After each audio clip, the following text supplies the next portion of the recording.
Welcome to another session of quadratic equation. In the last session, we discussed about what a quadratic equation is, what is its solution, and how it is represented in a standard form. Today, we shall discuss about how a quadratic equation is solved. What are the different methods of solving? So let us start the session. Methods of solving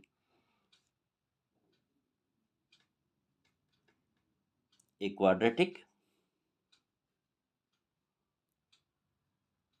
equation. So basically, there are two methods. One is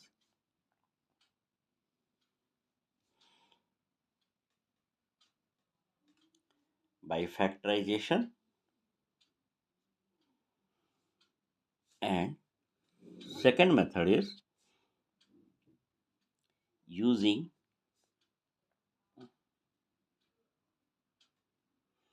formula.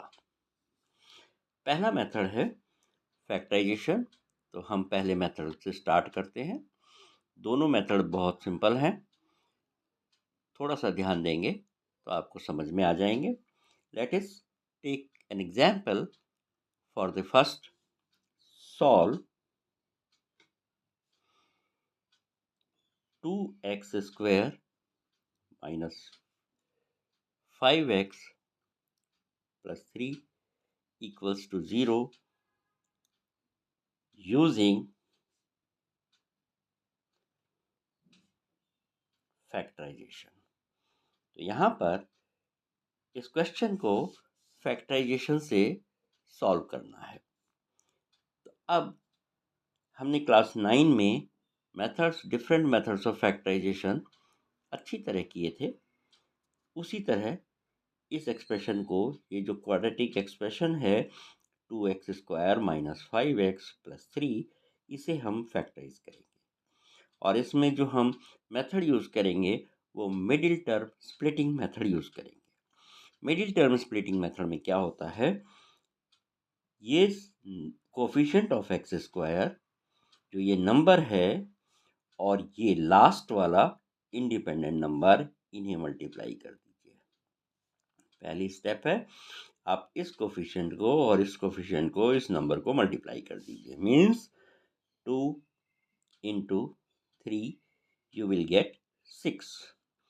अब इस 6 के दो factors कर लीजिए. 3 into 2 6 होता है. 6 वैसे 3 into 2, ये एक फैक्टर्स हैं इसके.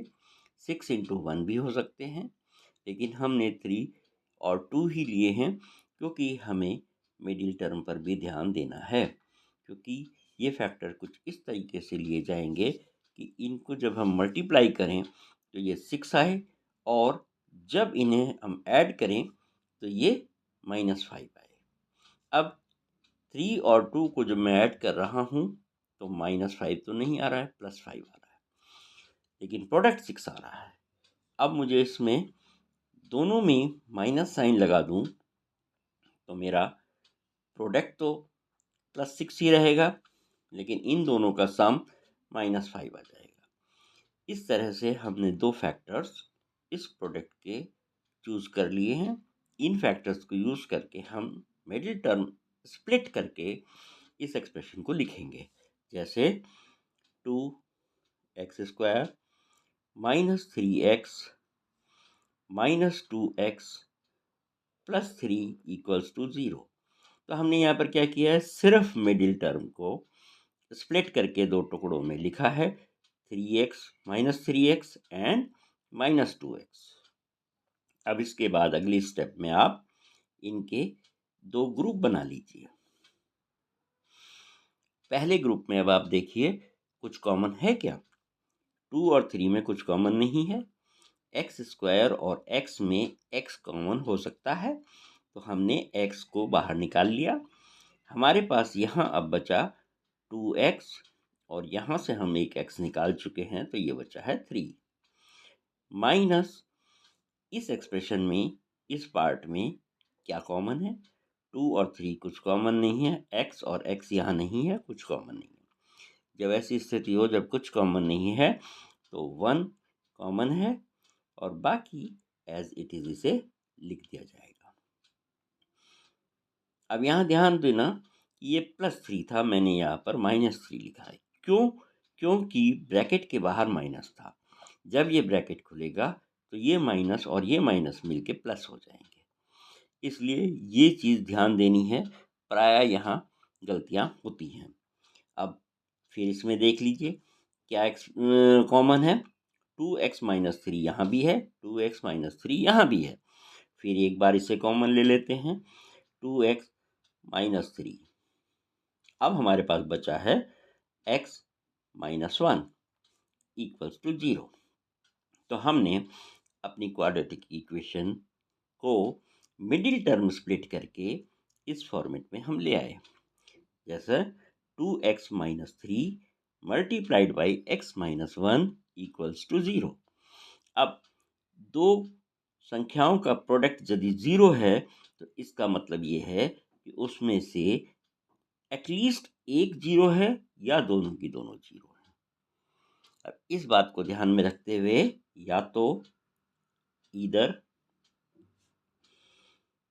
2x - 3 is 0, which will imply that x is equal to 3/2, और x - 1 is 0।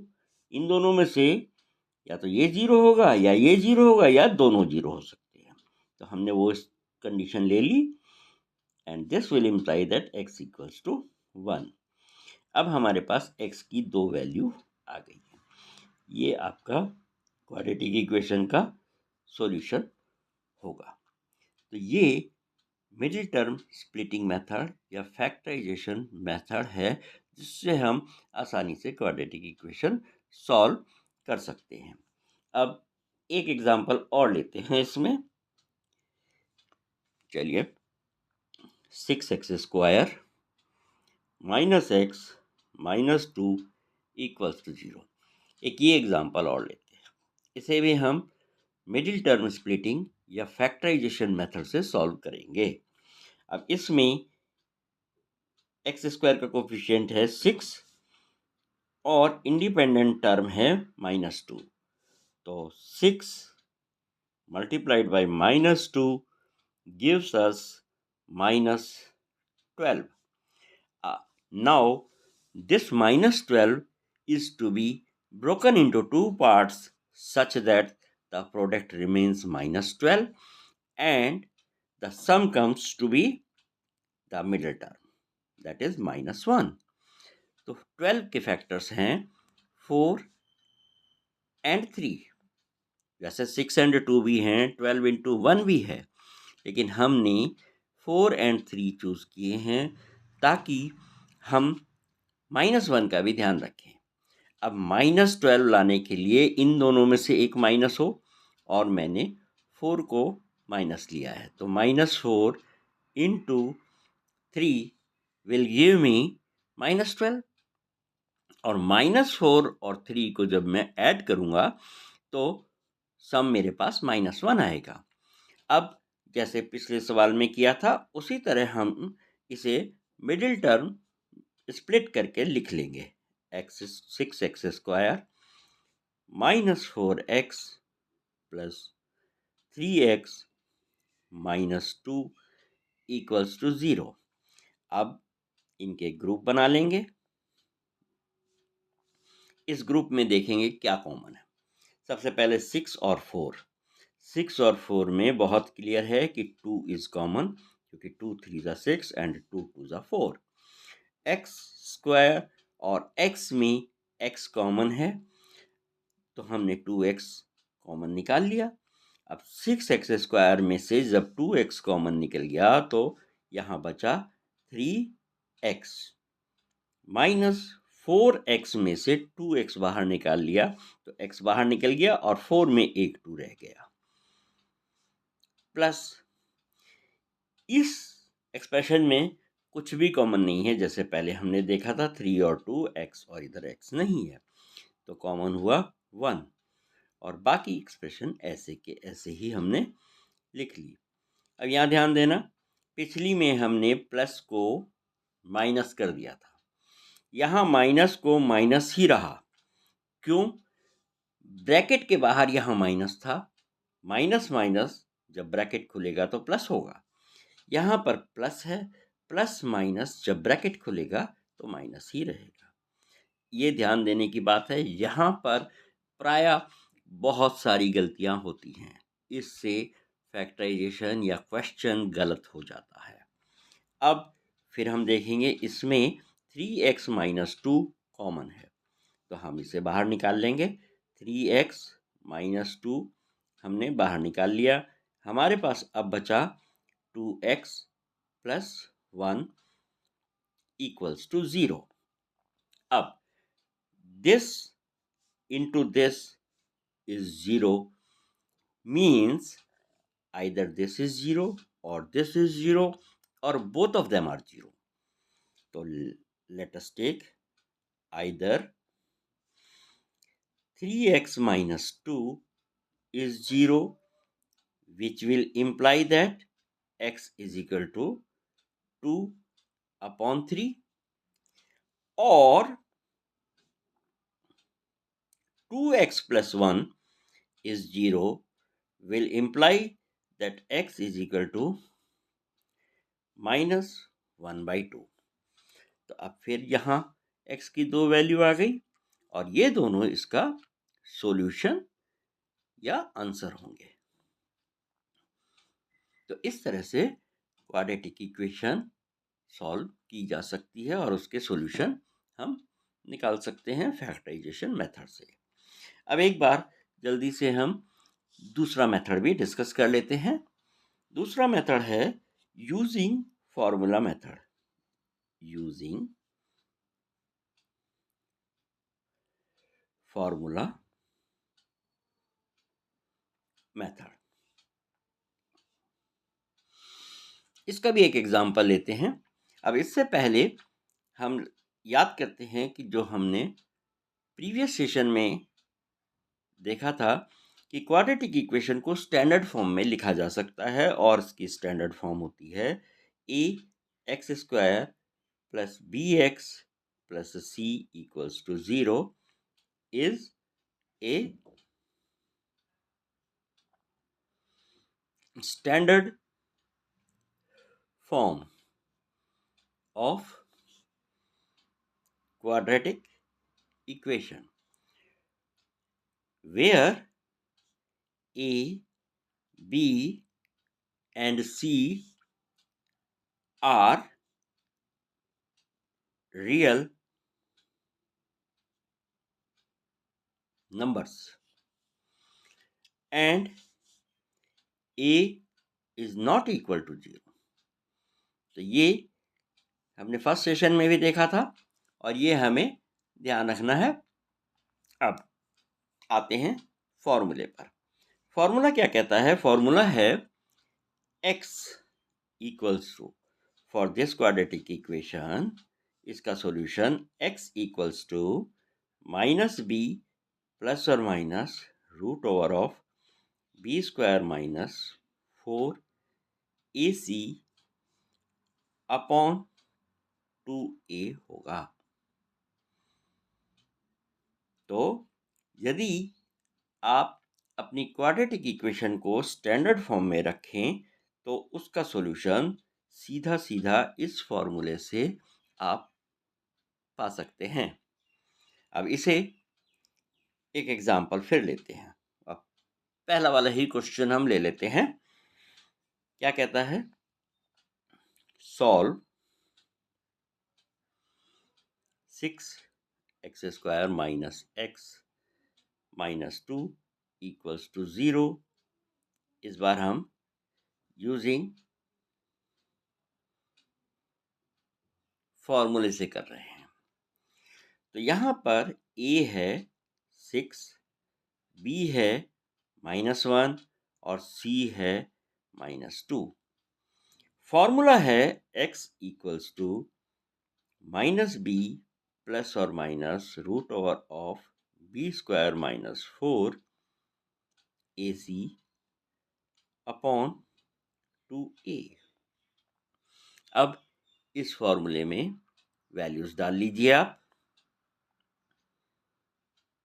b है -1, -1 का माइनस होगा +1 प्लस और minus root over of minus b का स्क्वायर दैट इज -1 का square is 1 -4a and c -2 upon 2a 2 into 6।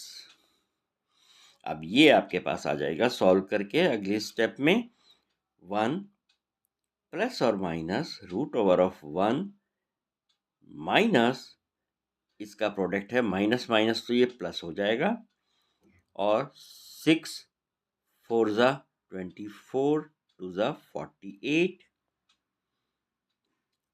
Upon 12 और ये है 1 प्लस और माइनस ये 49 है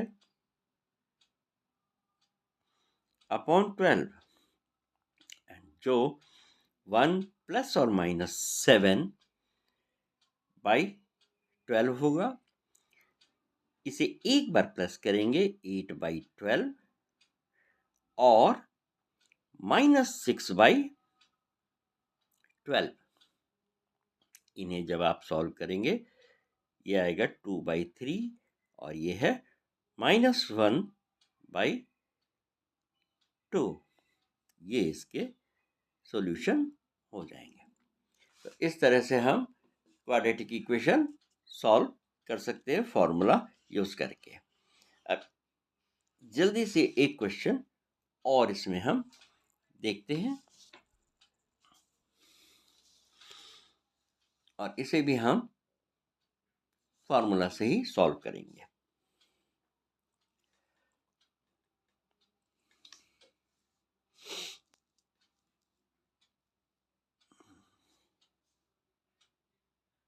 सॉल्व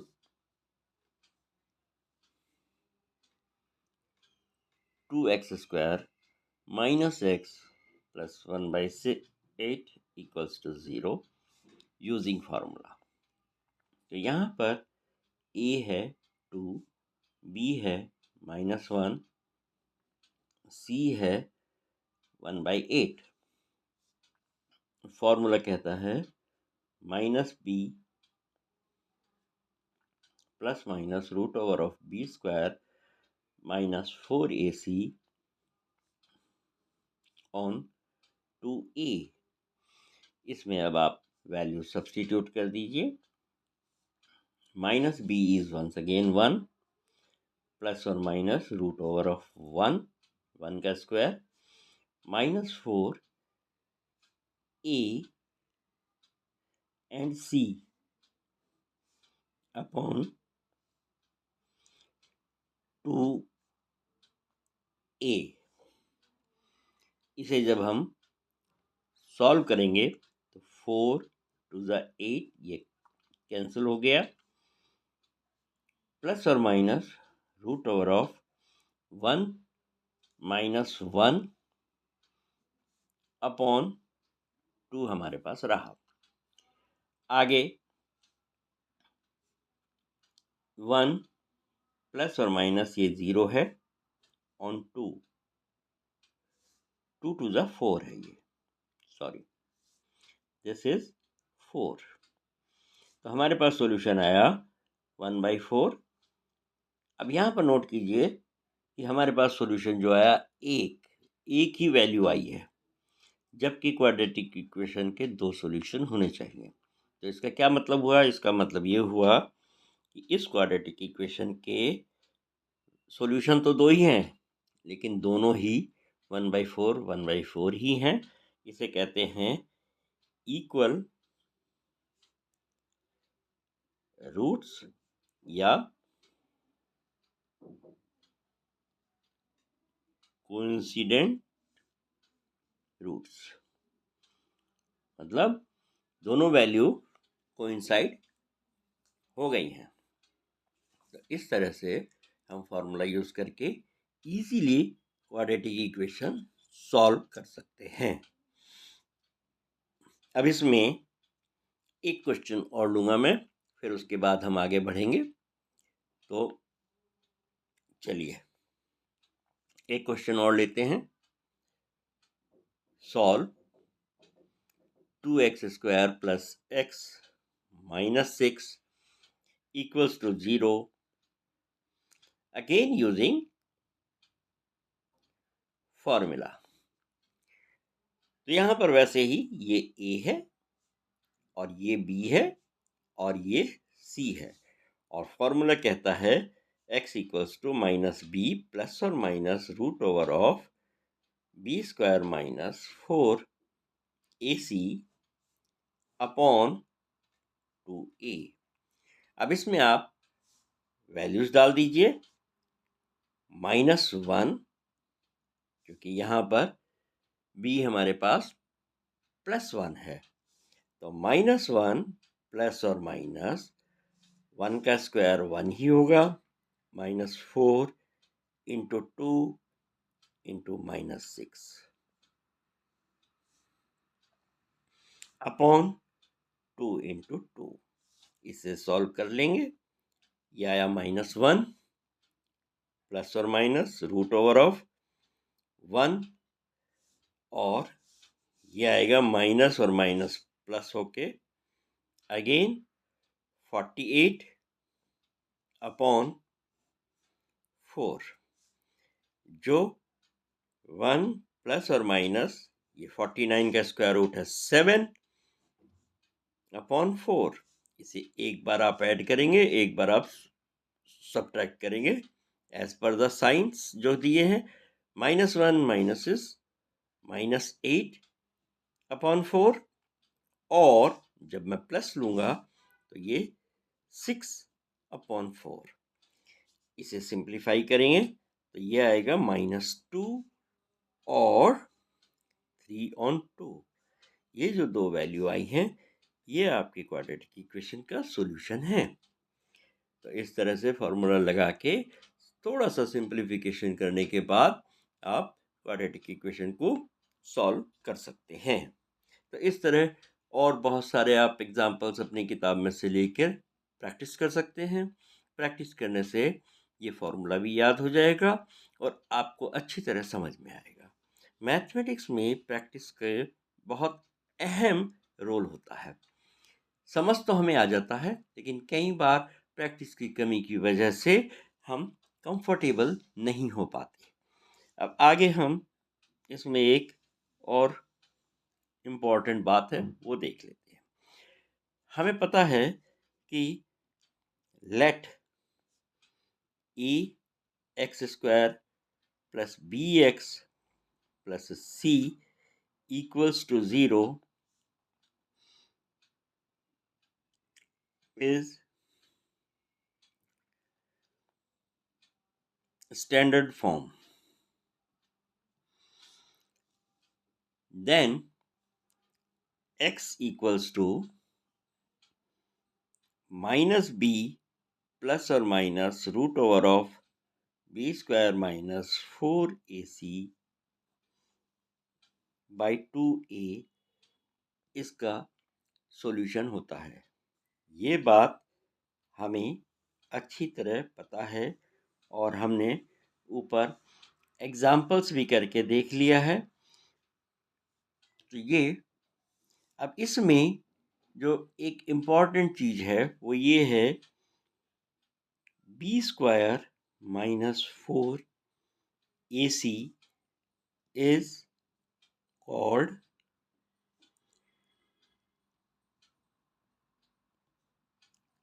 डिस्क्रिमिनेंट। और ये डिस्क्रिमिनेंट बहुत इम्पॉर्टेंट है, because once you know the discriminant, you can very easily find out what type of roots the quadratic equation is going to have without solving the quadratic equation. Now, let us discuss about this discriminant in detail. तो अब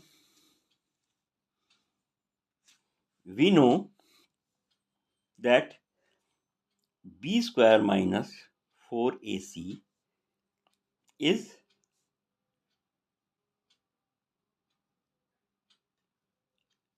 discriminant. अब इससे हम quadratic equation को बिना solve किए ही ये पता लगा सकते हैं कि उसके रूट होंगे या नहीं होंगे या कैसे होंगे। तो इसके लिए हमें जो चीज़ देखनी है वो ये है, let us give a heading, nature of roots. ये भी बहुत इम्पॉर्टेंट है और बहुत अच्छे अच्छे क्वेश्चंस इस पर बन सकते हैं। प्रॉब्लम सॉल्विंग सेशन में हम डिस्कस करने की कोशिश करेंगे इन्हें। ज़्यादा से ज़्यादा क्वेश्चन आपके साथ डिस्कस करने का, सॉल्व करने की कोशिश करूँगा मैं। अब नेचर ऑफ रूट्स कैसे पता लगाया जा सकता है? पहला point, if b square minus 4ac equals to 0, यदि इसकी वैल्यू 0 हो तो roots are real and equal. Real और इक्वल होंगे रूट्स, रियल भी होंगे और इक्वल भी होंगे, मतलब एक ही रूट होगा। ओवरलैपिंग इसे कहते हैं कोइंसिडेंट रूट्स। दूसरी स्थिति है, if b square minus 4ac is greater than 0, यदि 0 से बड़ा है तो क्या होगा? इस केस में भी roots are real and distinct. Distinct माने अलग अलग, दो अलग अलग रूट होंगे। तो और तीसरी स्थिति है, if b square minus 4ac is less than 0, तो simply no real roots exist. कोई रियल रूट नहीं होगा। इसका मतलब ये नहीं है कि रूट ही नहीं होगा, रूट होंगे। हायर क्लासेस में इसके बारे में पढ़ेंगे, लेकिन यहाँ पर हम सिर्फ इतना जान लेंगे कि रियल रूट नहीं होगा। तो ये जो डिस्क्रिमिनेंट है, डिस्क्रिमिनेंट की वैल्यू निकाल के हम बिना इक्वेशन को आगे बढ़ाए ये पता लगा सकते हैं कि इसके कैसे रूट होंगे, कितने होंगे या नहीं होंगे। तो क्वाड्रेटिक इक्वेशन के बारे में जो इम्पोर्टेंट बातें थी वो इतनी ही हैं, और इसे आप अच्छे से दिमाग में बैठा लेंगे तो क्वाड्रेटिक इक्वेशन के बारे में आवश्यक जानकारी यहाँ हम समाप्त करते हैं। अगले सेशन में कोशिश करेंगे कि ज़्यादा से ज़्यादा इन क्वाड्रेटिक इक्वेशन पर हम प्रॉब्लम सॉल्व कर सकें, हर तरह की प्रॉब्लम सॉल्व कर सकें। Thank you very much for now.